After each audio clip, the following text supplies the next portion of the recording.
بسم اللہ الرحمن الرحیم۔ السلام علیکم ورحمۃ اللہ وبرکاتہ۔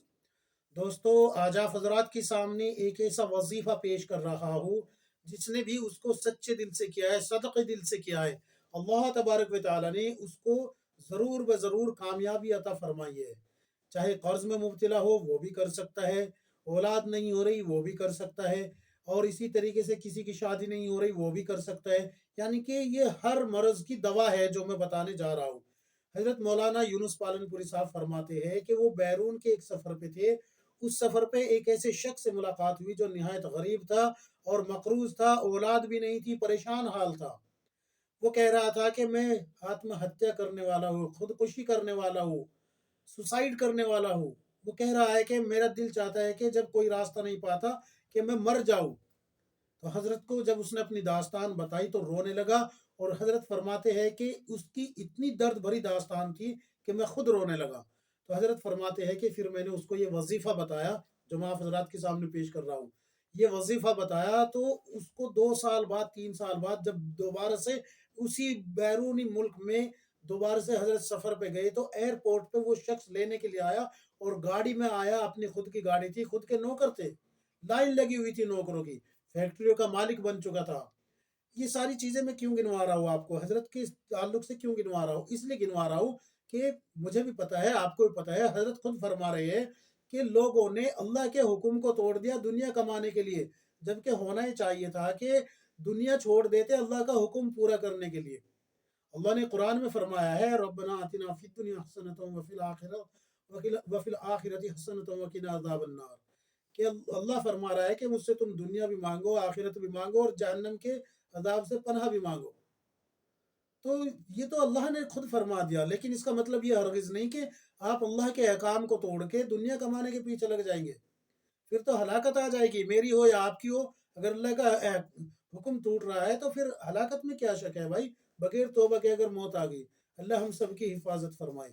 تو وہ وظیفہ کون سا ہے وہ سن لیجئے، اس کے کچھ شرائط ہیں، پہلے وہ شرائط بتا رہا ہوں۔ اپنے تمام کبیرہ صغیرہ گناہوں سے توبہ کریں۔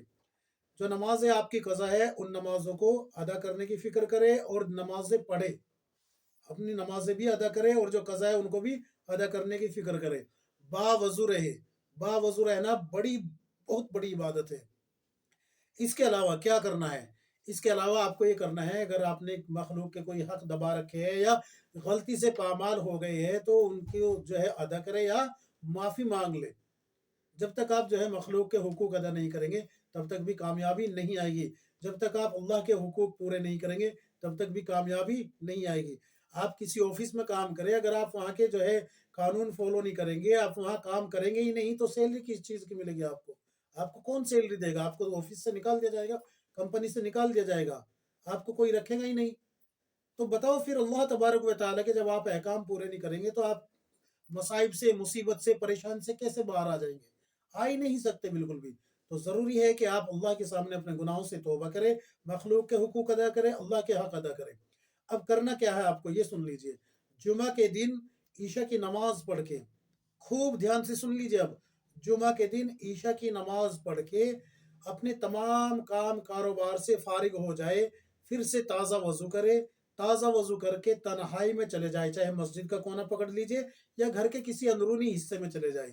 وہاں جا کے آپ 2 رکعت صلاۃ التوبہ پڑھے، 2 رکعت نماز پڑھے توبہ کی نیت سے، 2 رکعت صلاۃ التوبہ پڑھے۔ پہلے رکعت میں سورہ فاتحہ کے بعد آپ کو 10 مرتبہ آیت الکرسی پڑھنی ہے، دوسری رکعت میں سورہ فاتحہ کے بعد 10 مرتبہ الہاکم التکاثر پڑھنی ہے۔ اگر آپ کو آیت الکرسی اور الہاکم التکاثر یاد نہیں ہے تو ان کو یاد کر لیجئے، یہ اس وظیفے کی شرط ہے۔ نماز شرط ہے، باوضو رہنا شرط ہے، اور یہ آیتیں، یہ سورت پڑھنا شرط ہے وظیفے کے لیے۔ نماز میں صلاۃ التوبہ، ہر روز آپ کو صلاۃ التوبہ پڑھنی ہے اور وہ وظیفہ شروع کرنا ہے۔ سن لیجئے اب اس وظیفے کو۔ سلام پھیرنے کے بعد آپ کو جو ہے اول آخر 10 مرتبہ درود ابراہیم پڑھنی ہے۔